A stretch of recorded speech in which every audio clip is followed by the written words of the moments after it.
राधे राधे दोस्तों, welcome to my YouTube channel. आइए शुरू करते हैं आज की क्लास। हम पढ़ रहे थे यूथ से कंप्यूटर की बुक। यूथ से कंप्यूटर के क्वेश्चन कर रहे थे पहले चैप्टर के। हमारे क्वेश्चन हो गए थे 75 तक। आइए करते हैं 76 से अपना स्टार्ट क्वेश्चन। ठीक है, क्वेश्चन नंबर 76। निम्नलिखित में से क्या उच्च गति यानी हाई स्पीड और सूक्ष्म कार्य संपादन यानी माइक्रो प्रोसेसर का एक उदाहरण है? तो वो ये कह रहा है उसमें से माइक्रो प्रोसेसर कौन है इनमें से। तो पहला ऑप्शन है पेंटियम, दूसरा ऑप्शन है सीडी रोम, तीसरा ऑप्शन है कीबोर्ड, चौथा ऑप्शन है प्रिंटर। आपको पढ़ के ही समझ में आ गया होगा, सीडी रोम है नहीं है, प्रिंटर भी नहीं है, कीबोर्ड भी नहीं है। क्या हो गया आंसर? पेंटियम। ठीक है, पेंटियम को इंटेल ने 1993 में बनाया था। पेंटियम का नाम ग्रीक शब्द पेंटा से लिया गया है जिसका अर्थ 5 होता है। ठीक है, नेक्स्ट क्वेश्चन। कंप्यूटर चिप का दूसरा नाम है। कंप्यूटर चिप का दूसरा नाम है। दूसरा नाम क्या है? माइक्रोचिप। क्या नाम है? माइक्रोचिप। बाकी मदरबोर्ड, माइक्रो प्रोसेसर, सीपीयू, ये तो हो नहीं सकता, तो आंसर हो गया हमारा माइक्रोचिप। ठीक है, तो ये क्या है? कंप्यूटर चिप का दूसरा नाम है माइक्रोचिप। निम्नलिखित उत्पादों में से कौन सा उत्पाद पेंटियम ब्रांड के नाम से बेचा जाता है? अभी हम ऊपर पढ़ चुके हैं क्वेश्चन। तो पेंटियम क्या था? हमारा माइक्रो प्रोसेसर था। क्या था? Micro processor. ठीक है, पेंटियम इंटेल कंपनी द्वारा विकसित एक खास तरह का माइक्रो प्रोसेसर है जो कंप्यूटर के सीपीयू में टावर के भीतर रहता है। ठीक है, माइक्रो प्रोसेसर में प्रोसेसर, सीपीयू या चिप के नाम से भी जाना जाता है। यह कंप्यूटर का मस्तिष्क भी कहलाता है। एथेलॉन और सेलेरॉन अन्य प्रमुख माइक्रो प्रोसेसर है। Next question. सिलिरॉन, पेंटियम और कोर क्रम प्रारूप है किसके? सिलिरॉन, पेंटियम और कोर क्रम प्रारूप है किसके? कंप्यूटर प्रोसेसर के। देखिए, पेंटियम अभी हम ऊपर पढ़ चुके हैं। ठीक है, अब कौन सा है? सिलेरॉन और कोर, ये क्या हैंगे? किसकी? तो ये है कंप्यूटर प्रोसेसर के। देखो, रैम वो तो मेमोरी के पार्ट है, कंप्यूटर माइक्रोचिप के, और या फिर उपरोक्त सभी होगा नहीं, रैम होगा नहीं, तो क्या हो गया आंसर? कंप्यूटर प्रोसेसर के। सिलेरॉन, पेंटियम और कोर क्रम कंप्यूटर प्रोसेसर के प्रारूप है। सेलेरॉन एक इंटेल कॉर्पोरेशन द्वारा दिए गए कंप्यूटर प्रोसेसर के एक ब्रांड का नाम है। ठीक है, आइए पढ़ते हैं नेक्स्ट क्वेश्चन।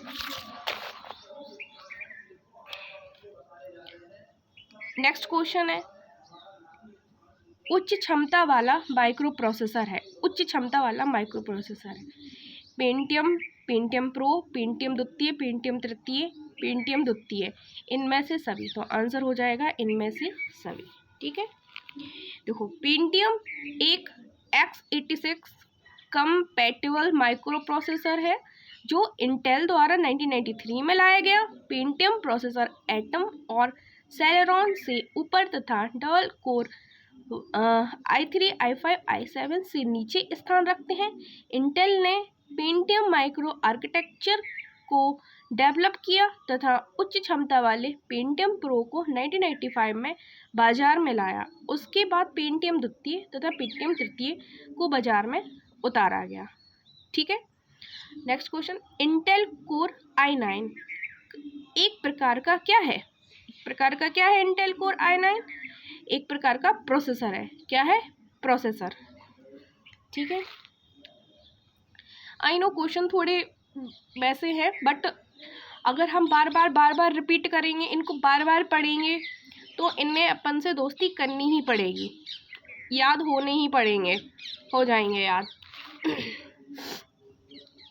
यदि कोई कंप्यूटर सिस्टम n प्रक्रियाओं को t सेकंड में पूरा करता है तो उस अंतराल के दौरान उसका थ्रूपुट प्रक्रिया प्रति सेकंड होता है।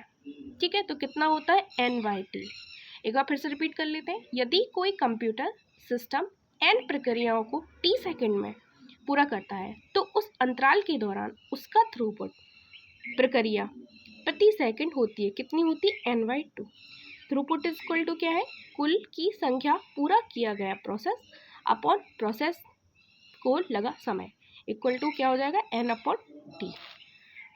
Next question, Snapdragon, atom, Tegra, Helio और एक्सिनोस में क्या समानता है? इनमें ये समानता है कि ये सभी प्रोसेसर के प्रकार हैं। कौन कौन से, स्नैपड्रैगन, एटम, टेग्रा, हेलियो और एक्सिनोस में क्या समानता है, ये सभी क्या है, प्रोसेसर है। ठीक है, आइए इनका पढ़ लेते हैं। स्नैपड्रैगन एक system on a chip semiconductor प्रणाली है जो मोबाइल उपकरणों में उपयोग की जाती है। स्नैपड्रैगन को क्वालकॉम टेक्नोलॉजी द्वारा डिज़ाइन किया गया है।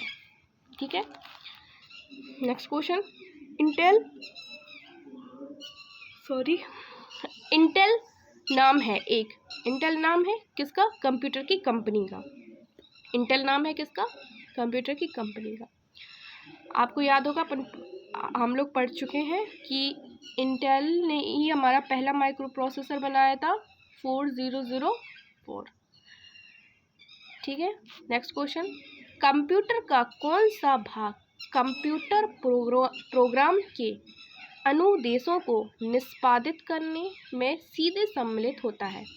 कंप्यूटर का कौन सा भाग है जो कंप्यूटर प्रोग्राम के अनुदेशों को निष्पादित करने में सीधे सम्मिलित होते हैं?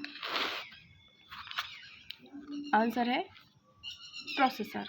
क्या है, प्रोसेसर। क्या है, एक माइक्रो प्रोसेसर सभी प्रोग्राम निर्देशों को एग्जीक्यूट करता है। इसके अलावा प्रोसेसिंग यूनिट अन्य सभी भागों जैसे मेमोरी यूनिट एवं आउटपुट डिवाइस के कार्यों को भी कंट्रोल करता है। यह सिलिकॉन चिप का बना होता है, जिस पर एक फोटो केमिकल प्रक्रिया द्वारा छोटे छोटे सर्किट बनाए गए होते हैं। यह चिप्स अलग अलग प्रकार एवं आकार में उपलब्ध है। नेक्स्ट क्वेश्चन, सीपीयू का कौन सा भाग आकलन करता है और निर्णय लेता है? कौन सा भाग है जो आकलन करता है, ठीक है, या फिर जोड़ घटाव तुलना करना, ये सारे काम किसके होते हैं, अर्थमेटिक लॉजिक यूनिट यानी एएलयू के। ठीक है, सीपीयू मुख्यतः 3 भाग में एएलयू सीयू रजिस्टर में विभाजित होता है। सभी प्रकार की तुलनाएं एवं गणनाएं अर्थमेटिक लॉजिक यूनिट ही करता है, जबकि सीयू यानी कंट्रोल यूनिट सीपीयू का मैनेजर होता है जो डाटा को सभी प्रकार से नियंत्रित रखता है। आइए पढ़ते हैं नेक्स्ट क्वेश्चन, एक इलेक्ट्रॉनिक डिवाइस जो डाटा को इंफॉर्मेशन में बदलते हुए प्रोसेस करता है। एक इलेक्ट्रॉनिक डिवाइस जो डाटा को इंफॉर्मेशन में बदलते हुए प्रोसेस करता है क्या कहलाता है, प्रोसेसर कहलाता है। डाटा को इंफॉर्मेशन में कौन बदलता है, प्रोसेसर के बदलता है। प्रोसेसर कंप्यूटर सिस्टम की यूनिट है। प्रोसेसर क्या है, कंप्यूटर सिस्टम की यूनिट है जो निर्देशों को इंटरप्रेट करके उन्हें एग्जीक्यूट करता है। यह एक इंटीग्रेटेड चिप पर बने एएलयू सीयू एमयू कॉम्बिनेशन होता है। माइक्रो प्रोसेसर बाइनरी डिजिट 0 और 1 पर कार्य करते हैं। ठीक है, अब ऑप्शंस अभी इसलिए नहीं पढ़ते हैं क्योंकि फिर टाइम लगेगा, वीडियो फिर और लंबा जाएगा, इसलिए हम सीधा आंसर पढ़ लेते हैं। ठीक है, 8 बिट शब्द लंबाई वाले एक माइक्रो प्रोसेसर कितने बिट डाटा को एक साथ प्रोसेस कर सकता है? इंपॉर्टेंट क्वेश्चन है। 8 बिट एक शब्द लंबाई वाले एक माइक्रो प्रोसेसर कितने बिट का एक साथ प्रोसेस कर सकता है? तो 8 बिट का। ठीक है, 8 बिट शब्द लंबाई वाले एक माइक्रो प्रोसेसर 8 बिट डाटा को एक साथ प्रोसेस कर सकता है। नेक्स्ट क्वेश्चन, निम्नलिखित में से कौन कंप्यूटर के भीतर सीपीयू और अन्य उपकरणों के कंट्रोल सूचना का वहन करता है? तो क्या है क्वेश्चन, निम्नलिखित में से कौन कंप्यूटर के भीतर सीपीयू और अन्य उपकरणों के कंट्रोल सूचना का वहन करता है? किसका, कंट्रोल सूचना का वहन तो कौन करता है, control bus. Control bus UPS होगा नहीं, आईडी होगा नहीं, रोम होगा नहीं, तो क्या है आंसर हमारा, control bus. Control bus system बस का एक भाग है। किसका भाग है? सिस्टम बस का, जो कंप्यूटर के भीतर सीपीयू और अन्य उपकरणों की कंट्रोल सूचना का वहन करता है। नेक्स्ट क्वेश्चन, निम्नलिखित में से कौन सा एक पेरिफेरल डिवाइस नहीं है? कौन सा एक पेरिफेरल डिवाइस नहीं है? तो देखो, पेरिफेरल डिवाइस के बारे में जान लेते हैं। सीपीयू को बाह्य रूप से जुड़ने वाले डिवाइसों को पेरिफेरल डिवाइस कहते हैं। इंपॉर्टेंट है, सीपीयू से बाह्य रूप से, ठीक है, यानी एक्सटर्नल रूप से जुड़ने वाले डिवाइसों को पेरिफेरल डिवाइस कहते हैं, जैसे प्रिंटर, मॉनिटर, कीबोर्ड, माउस। जबकि मदरबोर्ड, हार्ड डिस्क सीपीयू के महत्वपूर्ण भाग हैं ये, और ये क्या है? इंटरनल है ये, ठीक है। तो जो एक्सटर्नल होते हैं, जो बाह्य रूप से जुड़े होते हैं, वो क्या कहलाते हैं? पेरिफेरल डिवाइस कहलाते हैं। तो इनमें देखिए, तो वो कह रहे हैं नहीं है। तो देखो, कौन नहीं है? मदरबोर्ड नहीं है, प्रिंटर, मॉनिटर, कीबोर्ड है, ठीक है। नेक्स्ट क्वेश्चन,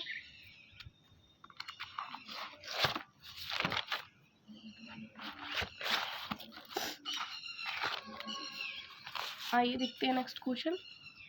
पेरिफेरल I/O में कितने आउटपुट पोर्ट होते हैं?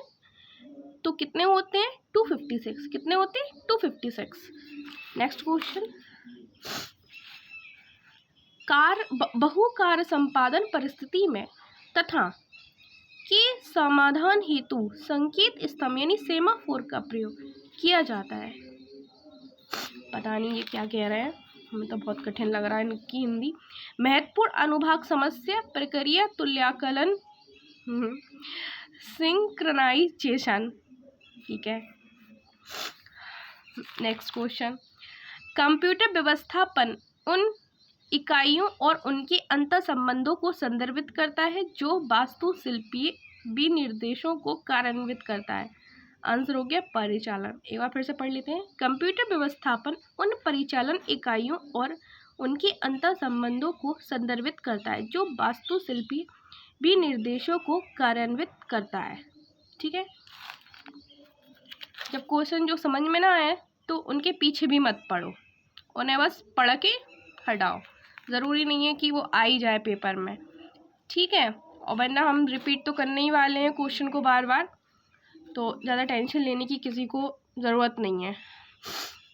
नेक्स्ट क्वेश्चन, एक ऐसा डिवाइस जो कंप्यूटर से कनेक्टेड होता है लेकिन कोर कंप्यूटर आर्किटेक्चर का भाग नहीं है। एक ऐसा डिवाइस जो कंप्यूटर से कनेक्टेड होता है लेकिन कोर कंप्यूटर आर्किटेक्चर का भाग नहीं है, क्या कहलाते हैं? Peripheral device. अभी हम पढ़ चुके हैं पेरिफेरल डिवाइस के बारे में। ऐसे डिवाइस जो कंप्यूटर में बाहर से जोड़े जाते हैं पेरिफेरल डिवाइस कहलाते हैं, जैसे प्रिंटर, माउस और कीबोर्ड इत्यादि, ठीक है। क्वेश्चन फिर से पढ़ लेते हैं। एक ऐसा डिवाइस जो कंप्यूटर से कनेक्टेड होते हैं लेकिन कोर कंप्यूटर आर्किटेक्चर का भाग नहीं है, ठीक है, क्योंकि कोर कंप्यूटर आर्किटेक्चर का भाग नहीं है। क्यों? क्योंकि वो बाहर से जोड़े जाते हैं, तो इसलिए आंसर हो जाएगा peripheral device. Next question, ALU निम्नलिखित का पार्ट है। ALU किसका पार्ट है? CPU का। CPU का, CU का होगा नहीं, मेमोरी का होगा नहीं, इनमें से कोई इसलिए नहीं होगा क्योंकि CPU का है। आइए इसको जान लेते हैं, इस डायग्राम को। ये इम्पोर्टेंट डायग्राम है। देखो, सबसे जो CPU है उसकी 5 यूनिटें होती हैं। कितनी होती हैं? 5। जिस इनपुट और आउटपुट कैसी हैं? बाहरी, ठीक है। और सेंट्रल प्रोसेसिंग यूनिट की अंदर कितनी होती हैं? 3। कौन कौन सी? Arithmetic logic unit, control unit और मेमोरी, ठीक है। ALU, CU तथा मेमोरी तीनों CPU के भाग हैं, ठीक है। आइए नेक्स्ट क्वेश्चन, ALU का पूरा नाम क्या है? ALU का पूरा नाम है अर्थमेटिक लॉजिक यूनिट, ठीक है। कंप्यूटर को दिए गए आदेश यानी कमांड के क्रियान्वयन की क्षमता निम्नलिखित में से किस में होती है? तो अंकगणितीय तर्क इकाई में। अंकगणितीय तर्क इकाई यानी कि ALU में कंप्यूटर को दिए गए आदेश के क्रियान्वयन की क्षमता किस में होती है? अंकगणितीय तर्क इकाई में। नेक्स्ट क्वेश्चन, निम्नलिखित में से डेटा प्रोसेसिंग के दौरान वास्तविक निर्देश कहाँ क्रियान्वित होता है? निम्नलिखित में से डेटा प्रोसेसिंग, जब डेटा का प्रोसेस होता है उस टाइम है ना, जो वास्तविक निर्देश यानी वास्तविक जो निर्देश कहाँ पे काम करते हैं, क्रियान्वित होते हैं, तो कहाँ होते हैं? अर्थमेटिक लॉजिक यूनिट में। अर्थमेटिक लॉजिक यूनिट सीपीयू के भाग है जो समांतर गणितीय एवं तार्किक संक्रियाएं करता है। ठीक है, next question, arithmetic and logic unit. Arithmetic and logic unit इसमें क्या है? गणितीय संक्रियाएं पूरी करता है, बिल्कुल सही बात है। तुलनाएं करता है, बिल्कुल सही बात है। तो इसका आंसर है पहला और तीसरा। दूसरा और चौथा पढ़ लेते हैं। डाटा का संग्रह करना, बिल्कुल गलत। निवेश युक्तियों के साथ संप्रेषण करना, बिल्कुल गलत। अर्थमेटिक लॉजिक यूनिट का क्या कार्य है? गणितीय संक्रियाओं को पूरी करना और तुलना करना। अर्थमेटिक लॉजिक यूनिट सीपीयू का एक भाग है जिसके द्वारा डाटा प्रोसेसिंग का वास्तविक काम किया जाता है। यह कंट्रोल यूनिट से प्राप्त निर्देशों के अनुसार सभी प्रकार की गणितीय यानी मैथमेटिकल एवं लॉजिकल कार्य करता है। ठीक है, नेक्स्ट क्वेश्चन, सीपीयू के एएलयू में होता है। सीपीयू के एएलयू में क्या होते हैं? रजिस्टर होते हैं। रैम होगा नहीं, बाइट स्पेस होगा नहीं, सेकेंड स्टोरेज स्पेस होगा नहीं।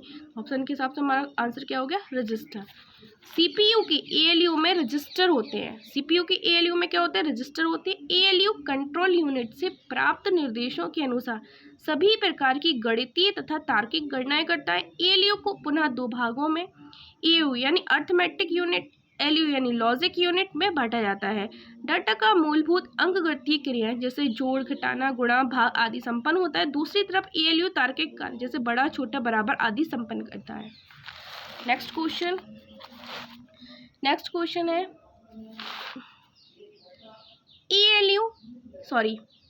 पीजीए ग्राफिक्स कार्ड का फुल फॉर्म क्या है? पीजीए ग्राफिक्स कार्ड का फुल फॉर्म है प्रोफेशनल ग्राफिक्स एरे। क्या नाम है? Professional graphics array. ठीक है, पीजीए का पूरा नाम प्रोफेशनल ग्राफिक्स एडाप्टर या एरे है। ये आईबीएम द्वारा पर्सनल कंप्यूटर के लिए निर्मित एक ग्राफिक्स कार्ड है। इसमें 3 परस्पर कनेक्टेड पीसीबी होते हैं और इसमें सभी प्रोसेसर और मेमोरी होती है। ठीक है, नेक्स्ट क्वेश्चन, निम्नलिखित में से कौन ग्राफिक्स कार्ड को जोड़ने के लिए स्लॉट प्रदान करता है? तो कौन करता है? AGP slot. कौन करता है? AGP slot. Next question, ALU और कंट्रोल यूनिट को एक साथ आमतौर पर किस रूप में जाना जाता है? तो प्रोसेसर के रूप में। किस रूप में जाना जाता है? प्रोसेसर के रूप में। नेक्स्ट क्वेश्चन, कंप्यूटर की memory arithmetic logic unit input output device को बताता है कि किसी कार्यक्रम की इंस्ट्रक्शन को कैसे प्रतिक्रिया देना है। तो आंसर हो जाएगा कंट्रोल यूनिट। वो कह रहा है जो कंट्रोल यूनिट है वो कंप्यूटर की मेमोरी अर्थमेटिक लॉजिक यूनिट और इनपुट आउटपुट डिवाइस को बताता है कि किसी का प्रोग्राम की इंस्ट्रक्शन को कैसे प्रतिक्रिया देना है। तो क्या है answer? Control unit.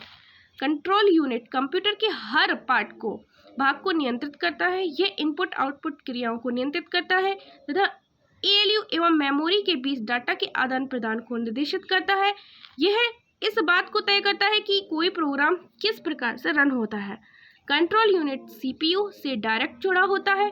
Computer arithmetic logic unit input और आउटपुट डिवाइस भी एक दूसरे से जुड़े होते हैं।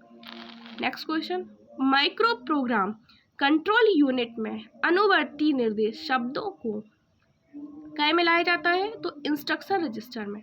फिर से पढ़ लेते हैं, माइक्रो प्रोग्राम कंट्रोल यूनिट में अनुवर्ती निर्देश शब्दों को इंस्ट्रक्शन रजिस्टर में लाया जाता है। Instruction register current in instruction को होल्ड करके रखता है।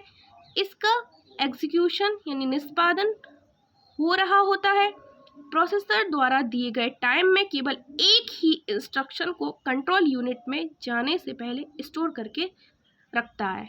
नेक्स्ट क्वेश्चन, निम्नलिखित में से कौन कंप्यूटर के किसी एक घटक से दूसरे घटक तथा विभिन्न कमांड या कंट्रोल सिग्नल प्रसारित करता है? क्वेश्चन फिर से पढ़ लेते हैं, निम्न में से कंप्यूटर के किसी एक घटक से दूसरे घटक यानी एक भाग से दूसरे भाग तक विभिन्न कमांड या कंट्रोल सिग्नल प्रसारित करता है? कौन करता है? Control bus. कौन करता है? Control bus. ठीक है, कंट्रोल बस कंप्यूटर के एक घटक से दूसरे घटक तक विभिन्न कमांड या कंट्रोल सिग्नल को प्रसारित करता है। नेक्स्ट क्वेश्चन, जो प्रोसेसर और अन्य उपकरणों के बीच कंट्रोल सिग्नलों को प्राप्त करने के लिए उपयोग किया जाता है वह है कंट्रोल बस। ऊपर पढ़ चुके हैं ये वाला क्वेश्चन हम। नेक्स्ट क्वेश्चन, सीपीयू का कौन सा भाग प्रोग्राम के अनुदेशों के निष्पादन यानी एग्जीक्यूशन का चयन, निर्वाचन और मॉनिटर करता है? कौन करता है? Control unit. सीपीयू का कौन सा भाग प्रोग्राम के अनुदेशों के का निष्पादन का चयन, निर्वाचन और मॉनिटर करता है? कौन करता है? Control unit. ठीक है। नेक्स्ट क्वेश्चन, कंप्यूटर के किस भाग को नर्व सिस्टम कहा जाता है? तो किसको कहते हैं हम? कंट्रोल यूनिट को। इंपॉर्टेंट क्वेश्चन है। कंप्यूटर के किस भाग को नर्व सिस्टम कहते हैं? कंट्रोल यूनिट को। नेक्स्ट क्वेश्चन, माइक्रो प्रोसेसर और मेमोरी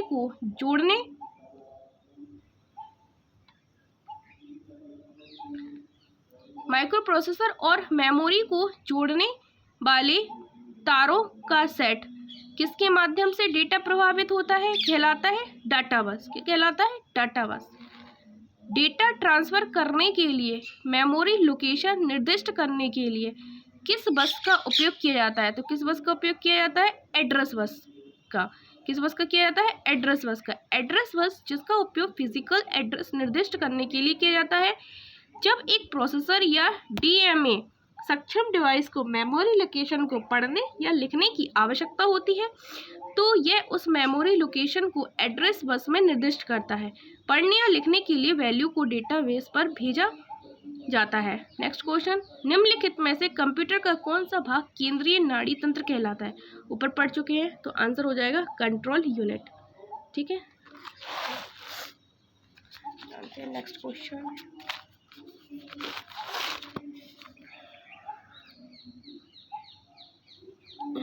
क्वेश्चन, नेक्स्ट क्वेश्चन है हमारा, नेक्स्ट है और लास्ट है। निम्नलिखित में से कौन निर्देश चक्र के पालन में शामिल नहीं है? निम्नलिखित में से कौन निर्देश चक्र के पालन में शामिल नहीं है? तो फैच, इनडायरेक्ट, एग्जीक्यूट या मेमोरी? तो मेमोरी नहीं है। फैच, इनडायरेक्ट और एग्जीक्यूट निर्देश चक्र में शामिल नहीं है जबकि मेमोरी निर्देश चक्र में फैच, इनडायरेक्ट और एग्जीक्यूट निर्देश चक्र में शामिल है जबकि मेमोरी निर्देश चक्र में शामिल नहीं है। यह एक स्टोरेज डिवाइस है। ठीक है। तो हमारे क्वेश्चन कंप्लीट हो गए। आई नो वीडियो थोड़ा लंबा हो गया लेकिन हमारा ये चैप्टर कंप्लीट हो गया क्योंकि अब आ गया है कंप्यूटर का इतिहास। कंप्यूटर के इतिहास का हम वीडियो ऑलरेडी बना चुके हैं। अब बस हमारा इस चैप्टर का नेक्स्ट पार्ट रह गया है कंप्यूटर का वर्गीकरण। ठीक है। मुश्किल से 4 पेज रह गए। 4 पेजों के बाद बस हमारा ये चैप्टर कंप्लीट हो जाएगा। फिर नेक्स्ट चैप्टर हम शुरू करेंगे सॉफ्टवेयर।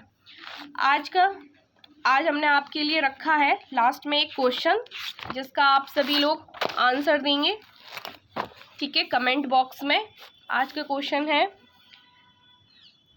कंप्यूटर के मुख्य भाग हैं। कंप्यूटर के मुख्य भाग हैं, इंग्लिश में पढ़ लेते हैं। The main parts of the computer. ये UPSSC में आया हुआ क्वेश्चन है और हम आपको पढ़ा भी चुके हैं।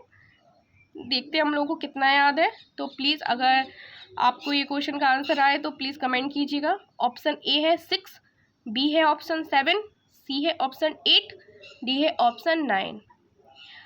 अगर वीडियो अच्छा लगे तो प्लीज़ लाइक कीजिए, शेयर कीजिए, सब्सक्राइब कीजिए और अगर अच्छा लगे तो प्लीज़ लाइक कीजिए। Thank you.